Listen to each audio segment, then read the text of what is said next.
بسم الله الرحمن الرحيم وبه نستعين على أمور الدين والدنيا. waxaanu aad ugu faraxsanahay in maanta aan halkan warbixin idin ka siino buildingkan oo hadda la ku roon yahay aan magaalada aan ku soo kordhinay kaasoo ah hadda la ku roon mall aan ka rabno in aanu ka dhisno mallkan runtii dad badani waxay nagula taliyeen ama se ay hadda la ku reehay nagu dhiirigeliyeen markii hore in aan xamar aan hadda la ku reehay ay yiraahdeen xagga iyo xamar ka dhis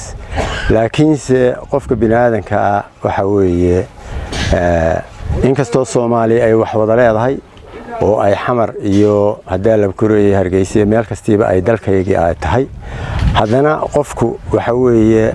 dad kastiba deegaan bay leeyihiin deegaankooda mas'uuliyad baa ka saaran gaar ah oo tanguudni waa tii Soomaaliya tii kale ee gaar ahaaneedna waa deegaankooda ka saaran yihiin in ay bilicda deegaankooda ay wax ka bedelaan oo wax ku soo kordhiyaan dadka waliba laba daraale qurba joogta erayada aan imanka aan hadda la ku boorinayo waxa weeye warcid dalkan hadda la ku rooyahay maqan ma ay jirto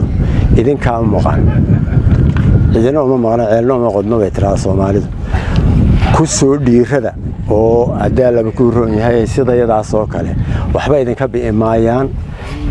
mallkan iminka oo kale waxaan ugu talagalnay waxa weeye waa business mall inuu noqdo dadku ay shaqo ka helaan dadku ay ka dukaameystaan dadku ay ka faa'iideystaan sidoo kale bilicna ay ugu noqoto dalka oo wax ku soo siyaaday ay u noqoto dhaqaalaha xitaa ay moodeysaan in ay dhaqaale aan meeshan ka soo baxayn waxa weeye dhaqaalaha aad moodeysaan inaan waxba aanay halkan ayan dhaqaale oolna dadku haddii ay moodeysaan in dhaqaale waa yaala dhaqaale wuu yaala idinka waxa la idinka rabaa in ay wax ku soo celisaan meesha hadda tihiin qurba joog waan ognahay in ay xoogay ay raasamaalka ay la baqaysaan marka waxa weeye laakiin se waxaan idinku ku boorinayaa oo idinku la talinayaa in ay idinka oo dalkiini nin kastiba hadda la ku rooyahay deegaan buu leeyahay deegaankiina idinka oo wax ku soo doonay inaad wax ku soo kordhisaan aan rabnaa aan sidayada oo kale biin waaxda qolqol joogta laftigooda waxa weeye inay dadka ay ku booriyaan oo soo dhaweeyaan oo hadda la ku rooyahay ay meesha ay isleeyihiin bilic ayaa looga baahan yahay ay xitaa ay ilaa iyo xad ay dadka ay ku soo dhaweeyaan jogooyinka prime-ka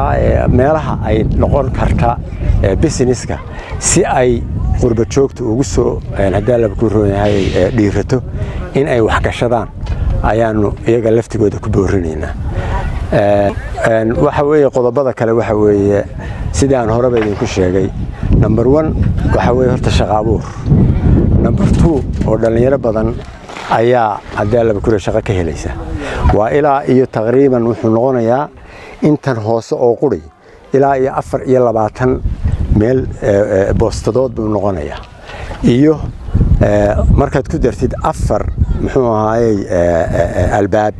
oo furan oo hadii la ku hadii xitaa bangi ama shirkadaha waaweyn ay yani ay wax ka samaysan karaan oo bangi noqon kara dukaamo noqon kara hadda la ku sharaa'iga kale ee telefoonada noqon kara oo loogu talagalay waxaas oo dhan waxa weeye bastadahaas oo dhan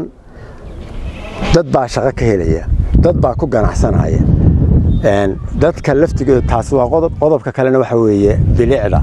aan ku soo kordhinay hadda la ku rooyahay weeye magaalada dadkan shaqaalaha ah